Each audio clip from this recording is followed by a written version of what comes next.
My YouTube channel. तो आज मैं आ गई हूँ फिर से एक नए केक के डिज़ाइन के साथ। और आज वाला जो केक है हम 3 केजी का बनाएंगे। लेकिन आज वाले केक पे क्लाइंट की हमारी डिमांड थी कि हमें केक जो है टॉल हाइटेड का चाहिए। और आज वाले केक पे बहुत अच्छे अच्छे डिज़ाइंस बनेंगे।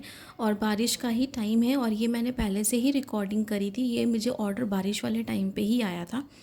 तो बहुत ज़्यादा बारिश थी और डेकोरेशन जैसी थी, डेकोरेशन सिंपल थी बट बहुत ही अच्छी डेकोरेशन है जो मैं बाकी वेन्यू पे जाके करूँगी। लेकिन फटाफट हमें टाइम पे पहुँचना है, उससे पहले केक को जैसे हम असेंबल करते हैं, सारी चीज़ें करते हैं, वो हम करेंगे। और यहाँ पे केक से रिलेटेड जो भी मेजरमेंट है वो सारी मैं आपको डिस्क्रिप्शन बॉक्स में दे दूँगी, आप वहाँ से जाके जो है चेकआउट कर सकते हो। और जैसे केक को ठंडा करके हम डिमोल्ड करते हैं वैसे ही करेंगे। ब्रेड नाइफ़ के साथ सेम प्रोसेस के साथ हम कटिंग करेंगे। और यहाँ पे जो हमारा केक है 2 फ्लेवर में आज कवर होने वाला है। यहाँ पे जो बॉटम लेयर है ये हम बनाएंगे पाइनएप्पल के साथ और जो टॉप लेयर है वो हम बनाएंगे चॉकलेट स्पॉन्ज के साथ। तो चॉकलेट स्पॉन्ज वाली भी लेयर जो है वो भी हमें हाइटेड रखनी है और जो बॉटम लेयर है उसे भी हमें हाइटेड रखना है। तो ये कितने हमने हाइट में रखा है, कितना प्रीमिक्स लिया है, ये सारी चीज़ें आपको डिस्क्रिप्शन में दे दूँगी, आप वहाँ से जाके चेकआउट कर सकते हो। और सेम केक को आप 5 केजी, 2 केजी, 3 केजी जितने भी केजीज़ में आप इसे कन्वर्ट कर सकते हो। लेकिन ये चीज़ आपको हमेशा ध्यान रखनी है कि आप सेम केक को अगर रिक्रिएट करते हो अपने शेप एंड साइज़ के हिसाब से तो इसकी जो लुक है वो काफ़ी डिफरेंट आएगी। तो ये चीज़ आपको क्लियर करनी है। अगर आप सेम फ़ोटो को, जैसे मैं कम्युनिटी पोस्ट में भी फ़ोटोज़ जो डालती हूँ, आप वहाँ से भी स्क्रीनशॉट ले सकते हो फ़ोटोज़ का और उसे शेयर कर सकते हो। बाकी बायो में मेरी इंस्टाग्राम की जो लिंक है वो भी दी हुई है, जो यूट्यूब के चैनल पे। तो आप वहाँ से जाके मेरे जो इंस्टाग्राम का पेज है वो भी फॉलो कर सकते हो। वहाँ पे भी मेरे जितने भी डिज़ाइंस, रील, सारी चीज़ें वो शेयर की हुई है। आप वो सारी चीज़ें भी उनके साथ शेयर कर सकते हो एज अ रेफरेंस पिक्चर। और यहाँ पे हमने ले लिया है ड्रम बोर्ड। लेकिन अगर यहाँ पे आप ड्रम बोर्ड देख रहे हो तो मैंने काफ़ी बड़ा लिया है, उसका एक रीज़न है जो आगे मैं आपको बताऊँगी। तो ये 15 बाई 15 का हमने ड्रम बोर्ड लिया है, सर्कल राउंड शेप का। तो आप जो है राउंड शेप का ही लेना तो ज़्यादा बेटर रहेगा। और ड्रम बोर्ड मोस्टली ज़्यादातर जो है राउंड शेप के ही आते हैं। तो आप ये वाला बोर्ड ही लेना अगर आप सेम डिज़ाइन को रिक्रिएट करोगे। अदरवाइज़ अगर आपको सेम डिज़ाइन को रिक्रिएट नहीं करना है या फिर अगर आप सेम कंटेनर यूज़ कर रहे हो तो भी आप जो है ना ये छोटा ले सकते हो ड्रम बोर्ड। लेकिन मैं जो डिज़ाइन है उसके हिसाब से यहाँ पे ले रही हूँ क्योंकि डिज़ाइन हमें कुछ उस तरीके का बनाना है। तो इसीलिए यहाँ पे मैंने बड़ा वाला ड्रम बोर्ड लिया है। बाकी आप छोटा ड्रम बोर्ड लेके सेम केक कंटेनर का जो साइज़ है उसके हिसाब से भी बना सकते हो। तो जैसे हम लेयरिंग करते हैं वैसे ही करेंगे। सबसे पहले हमने क्रीम लगाई है और जो माला कंपनी का हम क्रश यूज़ करते हैं हमने वही यूज़ किया है। बहुत सारी जगह पे अलग अलग ब्रांड के हैं, अलग अलग ब्रांड के भी आपको जो अच्छे क्रशेज़ मिलते हैं आप वो यूज़ कर सकते हो। ऐसा कुछ नहीं कि आपको माला कंपनी का ही यूज़ करना है, बट माला कंपनी के मोस्टली जो प्रोडक्ट्स है वो ज़्यादा सेलिंग प्रोडक्ट्स हैं, इसीलिए वो ज़्यादातर ही सेल होते हैं।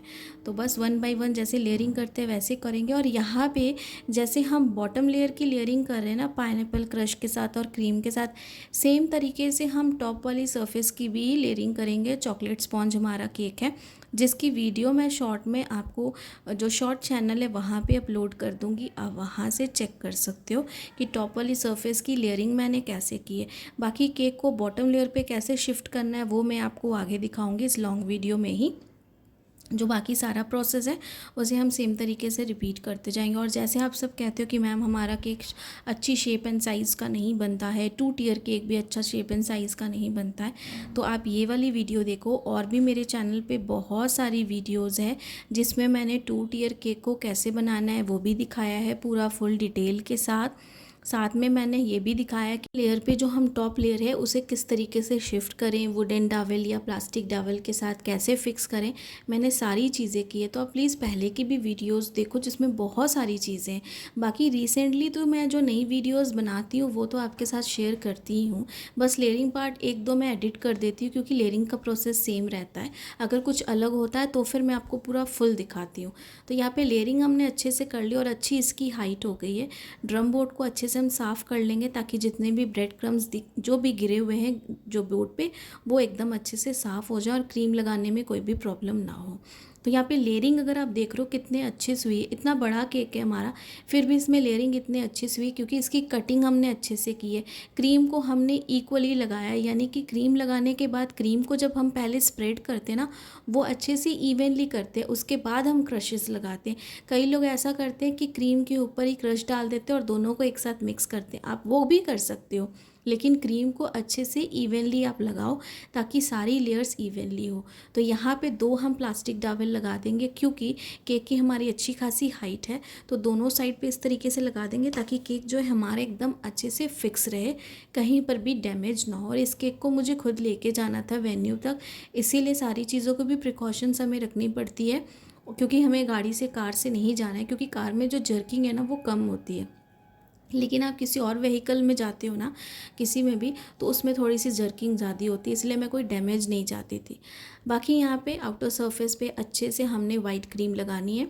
वाइट क्रीम लगाने के बाद पूरी अच्छे से इसे हम स्क्रैपर के साथ इसकी एजेस को क्लीन करना है ताकि कहीं से भी कोई ब्रेड क्रम ना दिखे। और इसी पे हमें और भी बहुत सारे कलर्स लगाने हैं, डिफरेंट डिफरेंट, क्योंकि जो क्लाइंट ने हमें पिक्चर दिखाई थी ना, उन्होंने मुझे कहा था 2 साल हो गए उनको मुझसे केक लेते हुए बैक टू बैक अपनी बेटी के बर्थडे के लिए, और ये 3rd ईयर था। तो उन्होंने मुझे कहा था कि आप जो है ना, जैसा बनाते हो अपने हिसाब से बनाना, बट मुझे कुछ इस तरीके का चाहिए। तो मेरी पूरी कोशिश थी कि इतना ट्रस्ट बनाए तो मैं पूरा सेम टू सेम रिक्रिएट करने की कोशिश करूं। बाकी किसी और की कॉपी है जो केक का डिज़ाइन उन्होंने दिखाया, तो 19-20 का फ़र्क हो, या हम कह सकते कि 18-20 का फ़र्क हो, लेकिन पूरा रिक्रिएट करने की पूरी कोशिश करेंगे। तो यहाँ पे अच्छे से स्क्रैपर के साथ मैं पहले इसकी जो एजेस है, जो हमने वाइट क्रीम लगाई ना, उसके साथ अच्छे से क्लीन करने की कोशिश कर रही हूँ। अगर ये पार्ट अच्छे से क्लीन होगा ना, तो बाकी सारी चीज़ें भी बहुत अच्छे से होंगी। और मैंने जो कलर्स यूज़ किए, अलग अलग कलर्स मैंने यूज़ किए, जो आगे मैं आपको दिखाऊँगी। तो यहाँ पर ये पार्ट हमारा कम्प्लीट है। और ड्रम बोर्ड जो है मैंने काफ़ी बड़ा यूज़ किया है क्योंकि इसे हमें अलग डिज़ाइन देना है। आप चाहो तो छोटा भी ड्रम बोर्ड यूज़ कर सकते हैं, जैसे 7 इंच का हमने केक टिन यूज़ किया है, तो आप जो है 10 इंच का ड्रम बोर्ड यूज़ कर सकते हो। तो सबसे पहले यहाँ पे अगर आप देख रहे हो, येलो क्रीम जो है वो हमने लगाई, साथ में पीच क्रीम हमने यहाँ पे लगा रहे हैं। इस तरीके से थोड़े थोड़े से पैचेस बना रहे हैं कलर के साथ। उसके बाद सारी चीज़ों को हम मिक्स करके उसके बाद इसकी सारी फिनिशिंग लुक देंगे। साथ में यहाँ पे कुछ ब्लू कलर मैंने यूज़ किया और पर्पल कलर हम यूज़ करें, तो ये बहुत कलरफुल लग रहा है। अगर आप इसे स्क्रैपर के साथ अच्छे से क्लीन नहीं भी करते और इस तरीके से इसके पैचेस रहने देते ना, तो और अच्छा लगता है। बट मुझे करना था, और ये अभी बहुत डार्क दिख रहा है आपको, लेकिन इसे हमें एकदम लाइट शेड का करना है क्योंकि इस पर जो हमें बटरफ्लाई लगानी है ना, वो इसके साथ बिल्कुल सेम मैच होने वाली है। यानी कि पूरा कलर एक साथ एक दूसरे के साथ पूरा मैचिंग होने वाला है। इस तरीके का ये डिज़ाइन है जिसमें कोई भी फॉन्डेंट वर्क नहीं है। तो आप जो है आराम से ये सारे डिज़ाइंस बना सकते हो, जितने भी बिगनर्स हो बिल्कुल इजीली बना सकते हो। बट आपको सिर्फ ये चीज़ का ध्यान रखना है कि केक जो बेस बना रहे हो उसकी फिनिशिंग आपको अच्छे से करनी है। अच्छे से जो टॉप लेयर है उसे फिक्स करना है, यानी कि बॉटम लेयर पे शिफ्ट करना है। केक का साइज़ परफेक्ट होना चाहिए, सारी चीज़ें परफेक्ट होनी चाहिए, तभी आपका डिज़ाइन जो है वो परफेक्ट बनेगा। क्योंकि केक को अच्छा परफेक्ट बनाने के लिए यही सारी मेन चीज़ होती है, केक का बेस। अगर वो सही से आपका अच्छे से आइसिंग हुआ है एंड उसकी कवरिंग अच्छे से हुई है, तो सारी चीज़ें अच्छे से होंगी। तो यहाँ पे ये पार्ट को एकदम अच्छे से हम कर लेंगे क्लीन। और देख रहे हो आप, बहुत ज़्यादा हमने लाइट शेड कर लिया है इसे, तो हमें इतना ही लाइट शेड करना है। थोड़ा सा अगर हमें और लगेगा तो हम और इसे थोड़ा सा लाइट शेड करेंगे, क्योंकि इसमें बहुत ज़्यादा कलर्स जो थे ना, उसकी जो कलर रिफ्लेक्शन थी थोड़ी कम थी, तो हमें उसके हिसाब से करना है। तो यहाँ पे एकदम अच्छे से क्लीन करेंगे। कहीं पर भी अगर आप देख रहे हो कोई भी ब्रेड क्रम नहीं दिख रही है, सारी एजेस एकदम अच्छे से क्लीन है। क्रीम हमारी एकदम अच्छे से विप्ड है, इसलिए क्योंकि इसे मैंने सही तरीके से विप्ड किया है। किस तरीके से विप्ड किया है मेरी प्लेलिस्ट में भी आप जाके देखोगे तो आपको क्रीम से रिलेटेड जो वीडियोज़ अपलोड है वो आपको ज़रूर मिल जाएंगी, जिसमें सारी डेकोरेशन मैंने दी हुई है। टॉप सरफेस को एकदम अच्छे से क्लीन करेंगे क्योंकि साइड वाली एजेस को हमने एकदम अच्छे से क्लीन कर लिया है। बाकी प्राइसिंग जो है वो मैं आपको बता दूंगी, जो मैंने डिलीवरी चार्जेस लिए वो अलग से थे, और बाकी जो प्राइसिंग है वो मैं आपको वीडियो के ओवरऑल लुक में दिखाऊंगी। और इसे अब हम रख देंगे फ्रिज में। शाम को अब करेंगे इसकी डेकोरेशन स्टार्ट। तो शाम का टाइम है और यहाँ पर देखिए अगर आप साइड में एक और बोर्ड पे हमने टॉप वाली जो सरफेस थी ना चॉकलेट लेयर की, उसे भी बना के इस तरीके से अलग रख दिया था। मैंने दोनों को अलग अलग ही रख दिया था, अलग अलग बोर्ड पे फ्रिज में। शाम का टाइम है और यहाँ पे से मैं इस तरीके से शिफ्ट कर रही हूँ बहुत ईजीली इस तरीके से। और यहाँ पर हम क्या करेंगे, एक प्लास्टिक टावल लेंगे, आप चाहो तो वुडन टावल भी ले सकते हो। प्लास्टिक टावल के साथ हम यहाँ पर इसे शिफ्ट करेंगे इजीली। तो बीच में हमने लगा दी यहाँ पे प्लास्टिक टावल और स्लोली जो पैलेट नाइफ़ है ना उसे हम रिमूव कर देंगे इस तरीके से। बहुत प्रेशराइज करके नहीं करना है, बस स्लोली करना है। और ऊपर से हमने केक को पकड़ा हुआ है इस तरीके से प्लास्टिक टावल के साथ। तो ऐसे हमें फ़िक्स करना है और ये प्रोसेस मैंने और भी बहुत सारी वीडियोज़ में आपको दिखाया है, वहाँ से चेक कर सकते हो। अगर आप हाइट देख रहे हो काफ़ी अच्छी है, स्पेस इसमें कितनी बची है, डिफरेंस कितना है जो टॉप वाली सरफेस और बॉटम वाली जो है दोनों में, तो अच्छे से। और ये जो सेंटर पार्ट है इसे हम फिल कर देंगे इस तरीके से ताकि ये हाइड हो जाए जो हमने ऊपर में प्लास्टिक टावल को लगाया था, बिल्कुल इस तरीके से। बस ये चीज़ हो गई। अब इसकी थोड़ी सी डेकोरेशन हम करेंगे, बाकी हम वेन्यू पे जाके करेंगे क्योंकि बारिश बहुत ज़्यादा है। तो इसे हमने टर्न टेबल पे रख दिया है। और इसके बोर्ड लेने का रीज़न एक था कि क्लाइंट ने मुझे कहा था ना कि मेरी जो बेटी वो 9th ईयर की होने वाली, डिज़ाइन मुझे सेम चाहिए, लेकिन जो उन्होंने मुझे डिज़ाइन दिखाया था ना उसमें वो डिज़ाइन नहीं था जो उन्होंने मुझे रिक्रिएट करने को बोला, थोड़ा सा आइडिया अपनी तरफ से। वो आइडिया ये था, उन्होंने कहा था कि एक सीढ़ी बनाना, लेडर बनाना, तो उससे क्या होगा ना, एक साइड पे वो बनाना, नीचे आप 8 कर देना और ऊपर आप 9 कर देना। जैसे सीढ़ी से चढ़ते हुए अभी मेरी बेटी 9 ईयर्स की हो गई है, वो एज डिफरेंस दिखाना है मुझे। तो इसीलिए मैंने ये बड़ा वाला ड्रम बोर्ड लिया ताकि जब मैं वो जो सीढ़ी है वो बनाऊँ तो उसके लिए स्पेस हो। तो एक साइड पे मैंने यहाँ पे लगा दिए पूरे फॉक्स बॉल्स जो डेकोरेशन पार्ट में थे इंक्लूडेड। शायद में वहाँ पर भी मैंने फॉक्स बॉल्स लगा दिए, लेकिन मुझे लगता है कि वो मुझे निकालने पड़ेंगे, उसका एक रीज़न है।